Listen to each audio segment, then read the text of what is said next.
for most of this film, I probably will not be able to cut a lot of like it into the YouTube video. Not like I'm not worried about getting monetized, like because obviously we have like 100 followers, so I'm not really tripping. But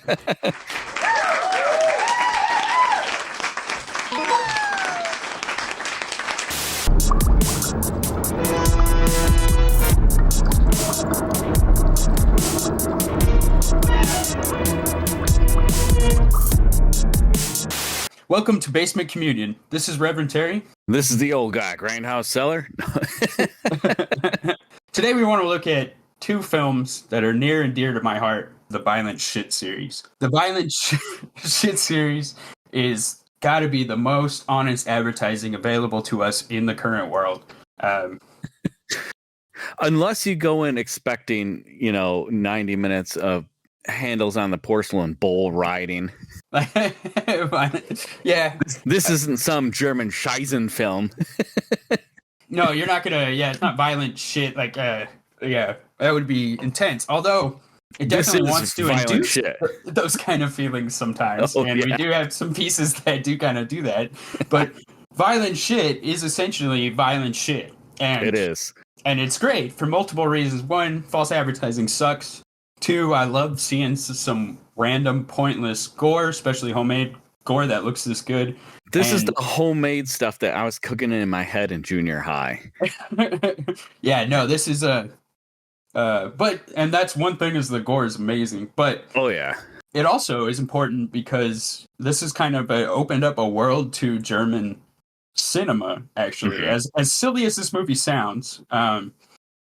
A movie that's, I think this was shot on video, or is this one? They're both shot on video. Somehow the second one's widescreen video. I don't know if they matted or what they did with that. I'm not sure how that works, but they're both shot on video, the first two. Cinema in Germany was kind of at a weird spot at this time, and I can't say I'm an expert on this. If you think about this, this is still West Germany. We're not unified Germany yet. It was shot in 1987, so... you have West Germany, East Germany, and the cinema in both were kind of in an odd place. We had kind of a weird post-World War II, and again, I'm not an expert on any of these things, but I know post-World War II made cinema kind of strange. There was a lot of censorship going on. As a funny aside, when Germany was split into East and West, and when it was split, there were I think 5 BMW manufacturers or something, and one of them ended up in Eastern Germany, and they basically made bootleg BMWs called EMWs, which I just find hilarious. They changed the color of the badge, they changed the lettering to say EMW. And as a fan of bootleg and shit, I just thought that was hilarious. They made bootleg cars. They had the factory, they had the parts, they just changed the name. That's so bootleg good. Cars. That's how I always felt about Kias, is that they were just like a bootleg version. Like, yeah, you can buy that one, but I got one, looks exactly like it, just got an uglier logo. Like, oh yeah. Like you said, we had more German horror was kind of in this dead spot there. Hardcore pornography was illegal up until a certain point, up until right when this film was almost made. And when you think of German horror, or maybe when a certain type of person thinks of German horror, we think of expressionist films. Oh yeah, like The Golem or Dr. Caligari, or Nosferatu.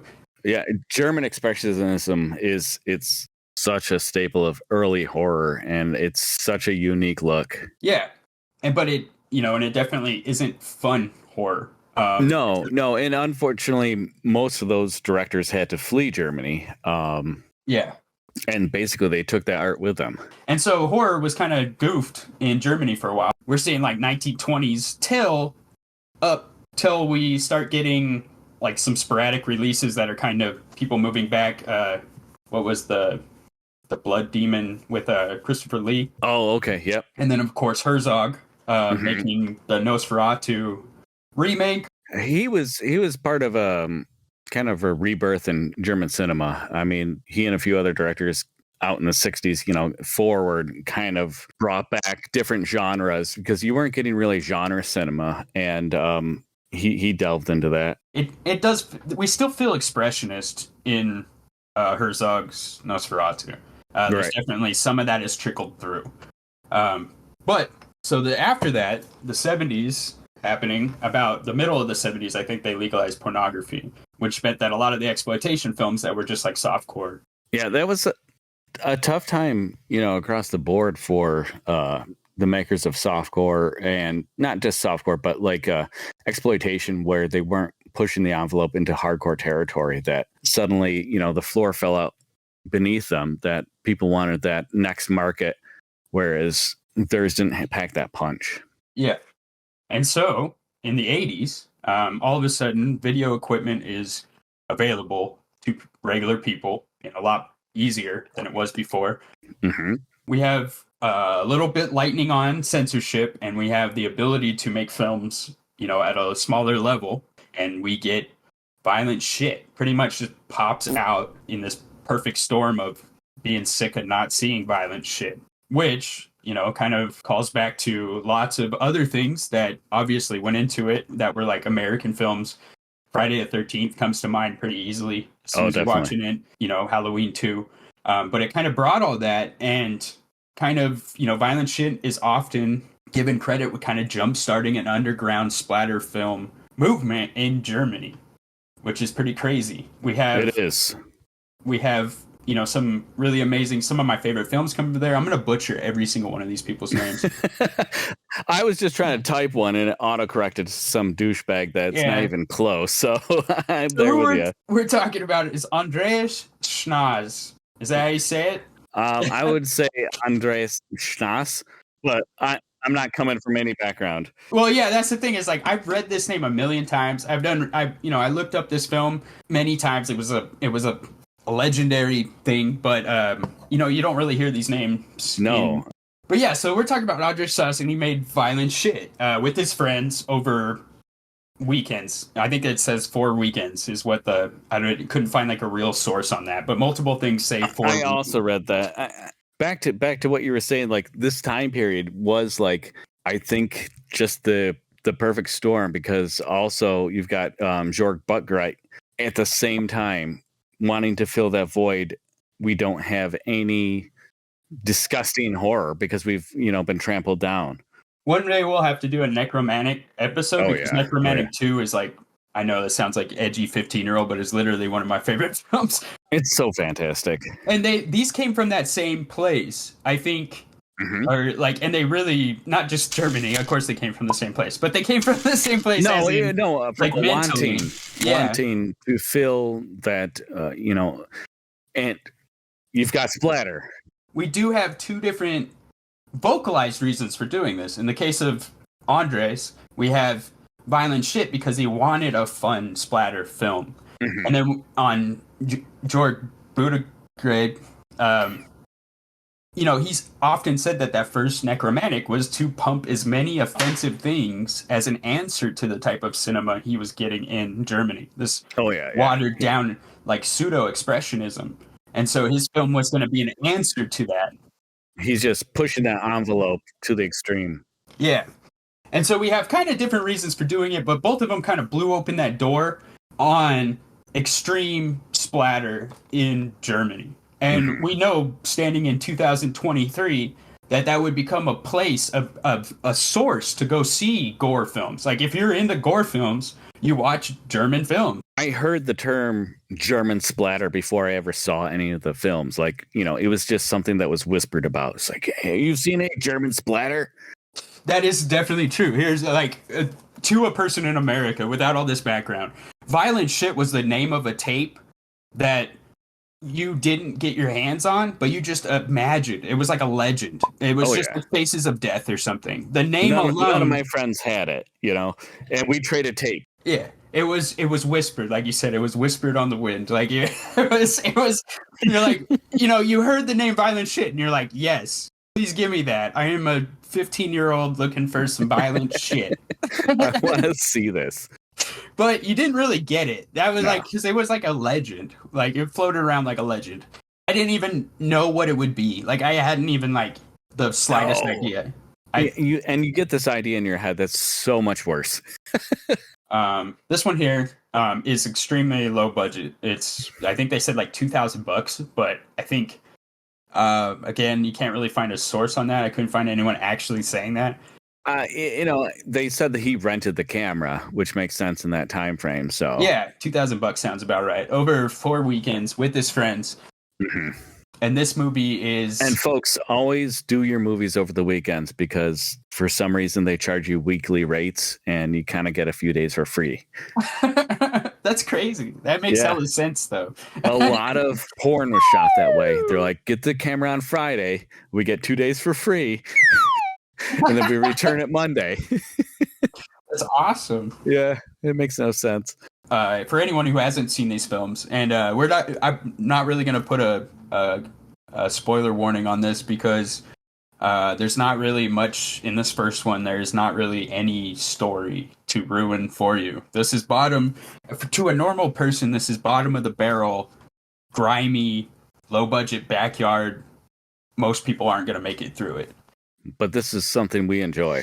But this is like, honestly, Violent Shit 2 is up there on my list of like enjoyable favorite films. It's pretty high up there. It shouldn't be, but it is. I watch it way more than I should. I've reviewed number 2 before on Video Religion a while ago.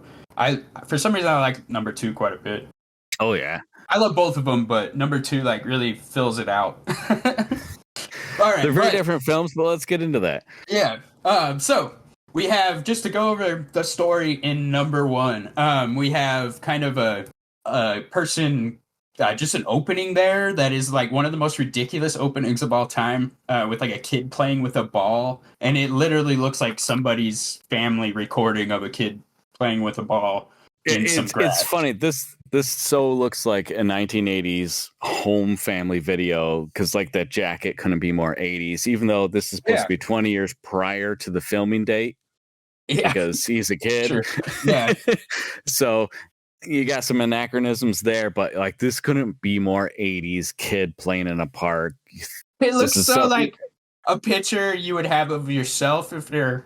I was like, is this my dad's video of me throwing a ball around? Like, there's no videos of me because we were too poor, but you could probably find a picture that looks really similar to this of me.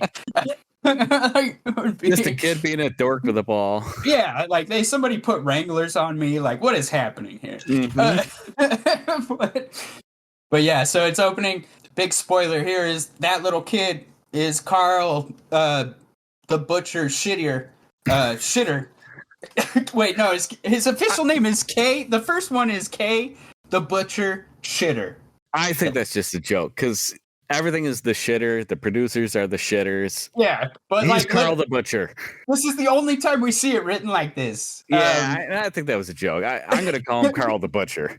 Okay, yeah. Well, and we'll get into why that's okay anyway, even if this was his name. So yeah, he turns out to be Karl the Butcher, but we don't know that. We just see him go in, and we get... This is like the weirdest part of the film because it's filmed completely different than the rest of it. It's kind of like Scanner Darkly. Yeah, it does look like Scanner Darkly. It's their version of like rotoscoping a tape. And so he goes and he carves up his mom, but we don't really see it. We see some really artistic splashing going on. And what you see is he walks out with this tiny butcher's knife.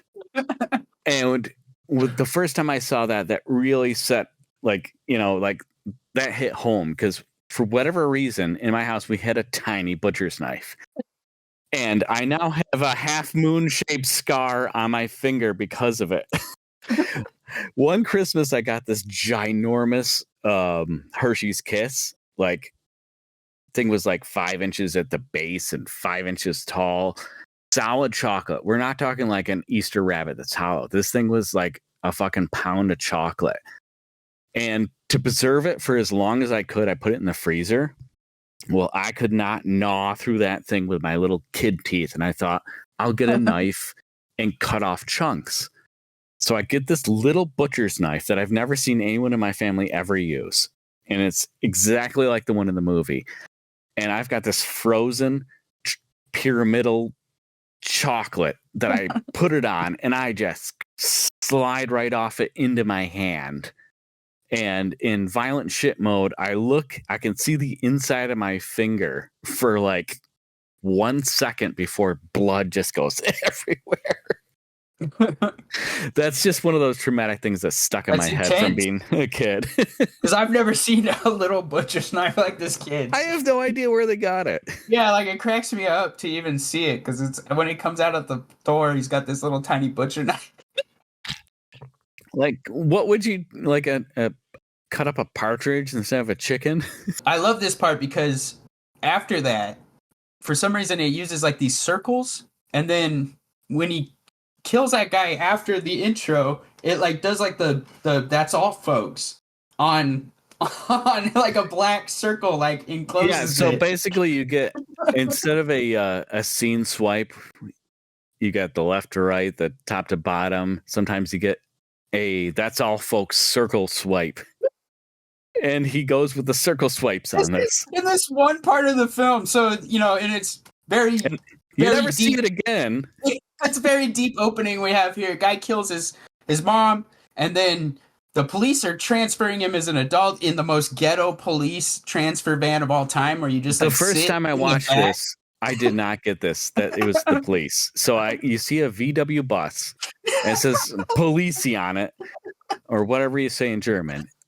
And I was like, they're just fucking around, because it's just a bunch of regular dudes. No, these are plainclothes cops. None of them are dressed like cops, and they don't even have him in like chains. He's just sitting there. It looks like a bunch of kids going out in the woods to party, and you have to realize, no, these are cops transporting him in a bus. They look like they're going fishing, but it's supposed to be a police transport bus, and they just got him in there playing with the coin. So he's very much doing the Jason 2 and Halloween 2 thing, where it's like a man-child. Exactly.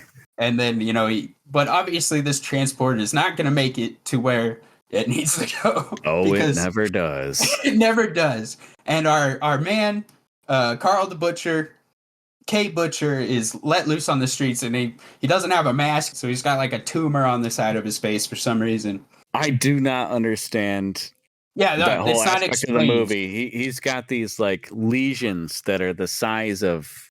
They're just too big. They're tumors. Like, you'd be dead. About the same, not the same time period. 10 years later, when I was like in school, Phantom of the Opera was big or something, and I did all this gory makeup underneath the mask with like liquid latex, where I painted my face red and made all these like scars, and then ripped the latex off so you could see it oozing out. That looked more convincing than whatever this is. I don't even know. Like, why did they even add that? He didn't have to have facial stuff. No. Sometimes you just can wear a cool mask. Like, you just get a cool mask. That's like, I want a cool mask. And if I started killing fools, I would pick up a mask instantly. We will get to the cool mask in part 2. Yeah. So he jumps out, starts killing people. He escapes, runs off. Then the rest of the plot is murder. We have our main character that just kind of dies really fast at the beginning. The only reason I call her a main character is because there's like a car ride that takes 2 million years that we 2 do million with her. years and has a mainstream song which doesn't fit I was the movie. totally gonna bring that up. Fucking red wine.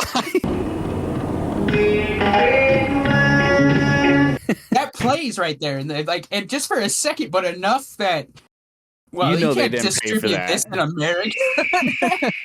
It's full on. That it's there, yeah. It just kind of is in the car, and that's pretty much the biggest excitement of that whole car ride. That car ride is long. Like, she's just taking car ride. We're car riding it up. We're hanging out with this chick. That's why I called her the main character. But then this is space filler, like watching a band in a 1960s movie. This is space filler. She's driving. You're asking, where is the violent shit? I'm waiting for the violent shit. But don't worry, my friends, because as soon as she gets wherever she was going, she's going like to a dark spot in the woods or something. I don't remember. That's the place. Yeah, like and like I think she even like talks to someone on the phone. I don't even remember. But she's going to a dark space, and then she gets her titty cut off.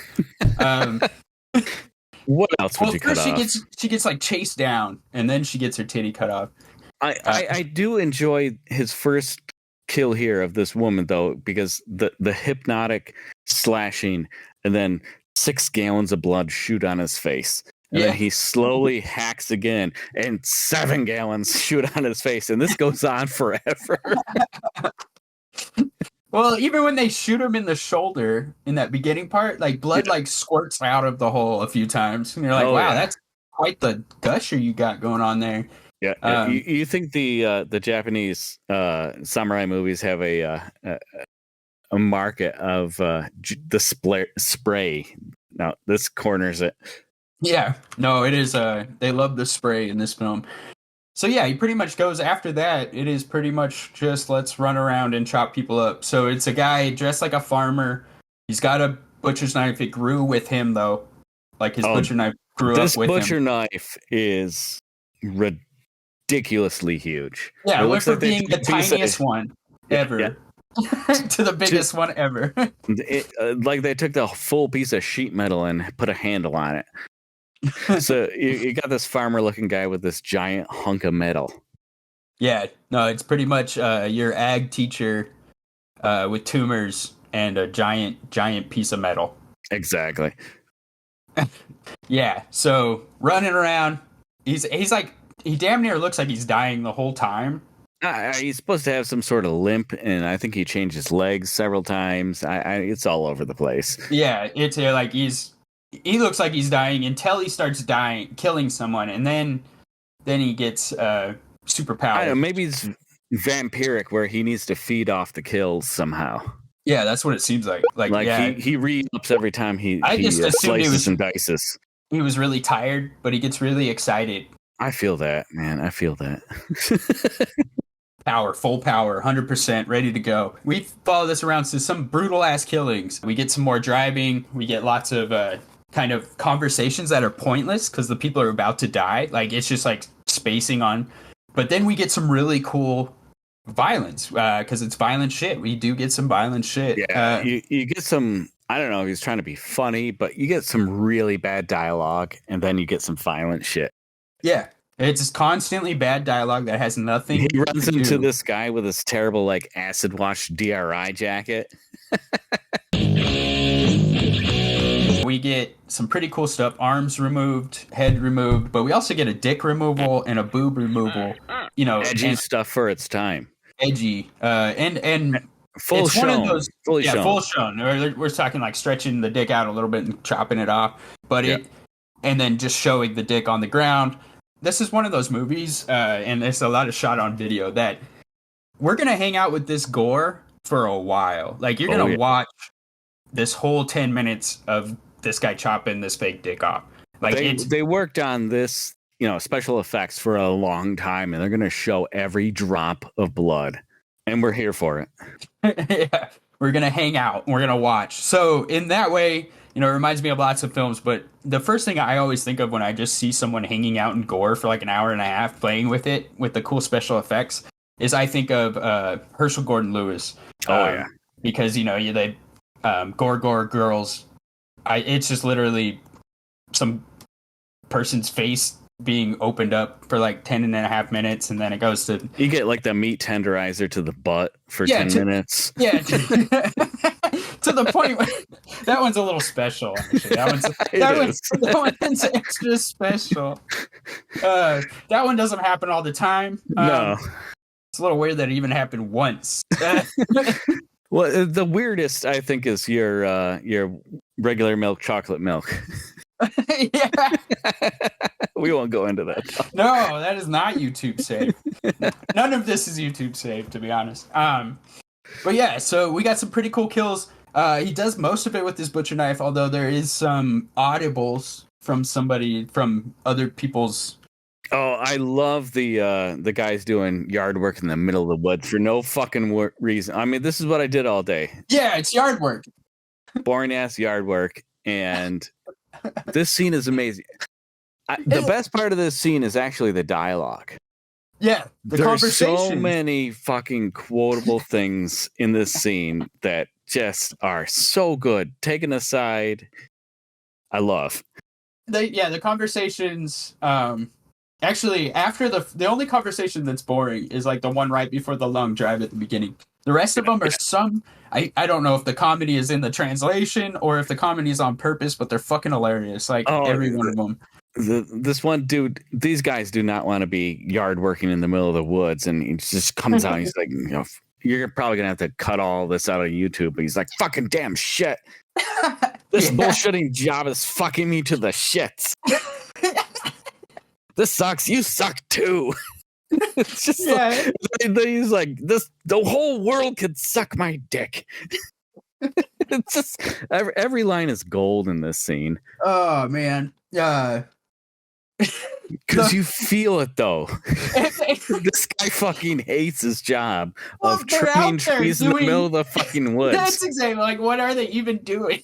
And it's not bullshit because most of these movies you see people with like electrical power tools in the middle of the woods and you're like, how is this happening? No, they have a generator. He thought it through. They have a generator.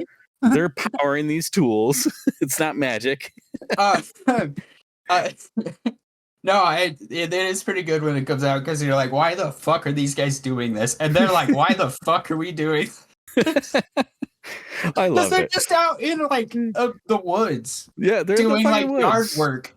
Yeah. Like, who hired them to do this? Did fucking did fucking Karl hire them to do this so he could find guys, I need my trees trimmed. It's about 40 kilometers in the middle of nowhere. He's doing an accent. He's like, it's a me. Definitely not Karl the Butcher. Need my yard done. They come out, they're like, well, it's not a yard, but if he's paying us. Whatever. No, I wonder how much of that is supposed to be comedy or how much is just like, a late teens, early 20 something writing dialogue. That's just like, fuck this and fuck that. Is this angst coming through or is this intentional? Because I mean, if you would have like been like, hey, make a gory, fucked up film and gave me a camera recorder, I probably would have been like, fuck this and fuck that and all this shit. I'd be cutting off titties, like just the same. Which is why this film is fun as shit, because you're just like, it really does feel like a horror fan that someone just let out the fucking gate. Like, just, and he was just, like, the bowl is getting ready, and it's just, like, they're, like, poking it and shit, and then they let it loose, and it's just ready to fucking go. Like, that's what this film feels like. It does. It feels like you took a person, showed them all the best horror films in the world, and the most fun ones, and then, like, kept them in the house for a long time, and then finally let them out, and this is what happened. Like, it is great. It could say, that's what happened in Germany. Well, that's what I'm saying, is it pretty much is. It really is. And you gotta love the amount of, he really did just make a classic horror film, situation. It goes off the rails, and we'll talk about it, somehow. It really does. I almost think, I start thinking too deep when it starts going off the rails. I think there's more substance there, and I start going really deep. So let's go. So the film goes, and it's a bunch of cutting people up, but then all of a sudden, we get to Jesus. Oh, yeah. Well, before you even get to Jesus, you get to Satan or a demon. Oh, yeah, we do. We have a demon. We've got a demon. So the film does several flashbacks and forward. So, you start in the time period when he's a kid, you go forward, then you come back, and his mom that he murdered in the beginning locks him in the basement, and he runs into this fucking weird ass ugly demon. Yeah, it's like he's got lumpy face too, but his lump's made like horns. Oh yeah, the horns just coming out of his head. And my question is, when he opens up a cape, are those the people he murders later in the movie? Okay, so both the parts with the devil and the Jesus thing, there may be more stuff going. There may be. I think there's more stuff there. Granted, this guy looks like a lumpy devil meets the Brainiac with the tongue shooting out.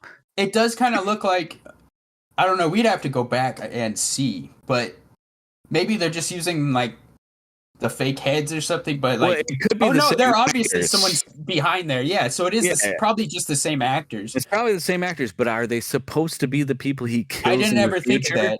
I was thinking this is the prophecy of these will be the people you massacre. Yeah, as a kid, he was told. Yeah, about and I don't know if I'm digging this out or if this is just supposed to be creepy fucking shit. That's, this time too, like after all this happened, a bunch of murders, we get to Jesus, but the whole like torso thing. Well, I have some for the Jesus scene. I have some. I started digging way too deep. Yeah, so that's like everything else is just murders. We got some awesome murders. We got some gore, sticking hands in people and pulling out all this stuff.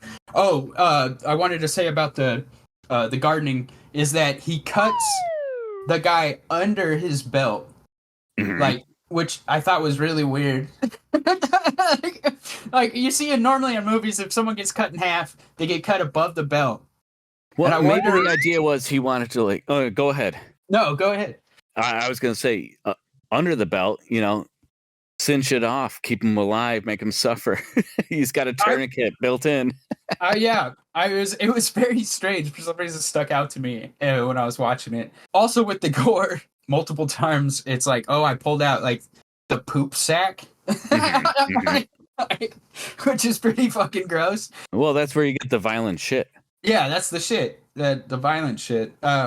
And they're, again, when they're tearing into people in this movie, like, it is fucking gross. They're full on pulling out cow organs. I mean, yeah, it is nasty. When we did, I've said that I was a super dork back in the day and I was in Boy Scouts, but when we did our haunted houses, we went to the slaughterhouse, got real organs, and that's what we pulled out of people, and it fucking stunk, but it looked nasty. People left vomiting. You couldn't do that kind of stuff. I mean, we were whipping around like livers and it was nasty. Oh, it's so good. Yeah, we literally went to the local slaughterhouse and got guts. We had the people laying inside the table where the fake feet were above, and you're pulling organs out of the chest, and they were real organs. You had a production quality on your. No, and that's what this is, and it looks nasty. Like it is so like nasty. Some of the kills look corny, but sometimes you're just like, well, this is pretty nasty. Like this looks pretty real enough on this camcorder to be like if you just showed someone like one part, they might get a little weird. Don't show Charlie Sheen the wrong part. I was just gonna say Charlie Sheen would be coked out calling up. I just witnessed a snuff movie. Yeah, don't show Charlie Sheen the wrong part of this. Like no, he'd be on the phone. Yeah, it gets pretty intense, but you have to make it through a lot of silliness to see those parts. Like, I feel like squeamish people are going to be more squeamish about the grossness of this first one than, like, the actual, like, violence. Although the violence is gross, for sure. Oh, it is. But yeah, so we got some kind of subplot. I said there was no plot, and honestly, there really isn't. But we do, for some reason, talk to some kind of devil in a basement while Karl has obviously been, like, abused by his mom, and we get some flashbacks of that, and then he talks to a demon, and the demon's kind of like does kind of seem like he's just like, all right, man, like, world sucks, are you ready to fuck people up? Like, yeah, it seems like that's the seed that gets planted early on that drives him to all these murders. And so there is a plot, and the plot is kid had shitty childhood, and demon was like, yeah, kill people later. And then you could write the rest of this whole movie off as just, slasher porn. But the next scene you get to, I think it brings in a whole bunch of levels, and I keep looking for subtext that's probably not there. So he's wandering through the woods, and what does he see? Fucking Jesus. Jesus crucified. And he's already there. Karl didn't put him there. No. He's in the woods. He's just wandering through, and there he stumbles upon Jesus crucified. And what does he do? He crawls in the motherfucker.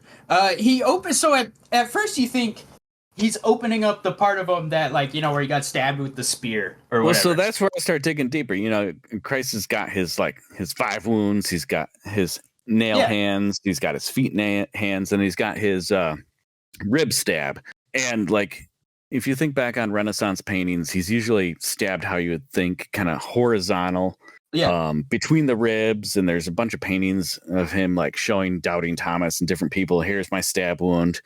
But if you go back to medieval times, he's stabbed exactly how it's depicted here in a vertical slash or gash that looks like a vulva or a vagina. Like It's very womb-like, and this is the wound that he inflicts on Jesus. Like he's inflicting the fifth wound.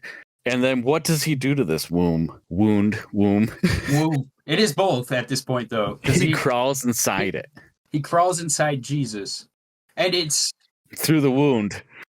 Yeah, he pretty much opens it up like a cartoon and just kind of rides into Jesus. Just like crawls into him like feet wiggling like it's that Wave movie where the guy crawls into the painting. All I could think about was trying to go back up one of those tube slides as a kid. Like when you're trying to go back up through one, and the other kids are like, no, and you're like, no, let me come through, hold on. But that's what he looks like. Like he goes up in Jesus, and Jesus just is in the woods. And he just walks up on, there's like a church shot before that, but he just like walks up on him, and he just starts him open in the spot, cutting him open. Yeah, but he's like stabbing him before. He's doing something before. I can't. Well, really he's tell. like, I don't know. He's going to town on him, but he really eventually gets out the butcher's knife and stabs that fifth wound and starts really going to town. With the weird other stuff, like it seems systematic. Like this is not the same kill as the rest of these. Like it's a very like out of nowhere kill. Mm-hmm. But then he slices them open in this very. It definitely looks like it has multiple meanings there, especially the way, because they are careful the way it cuts to make like this certain shape that I definitely can't show on YouTube. Well, let's just say that this cut is more suggestive than a Georgia O'Keeffe painting. It is very much so. And then he crawls inside me. It definitely seems like he has something he's going for here and some things he's referencing maybe.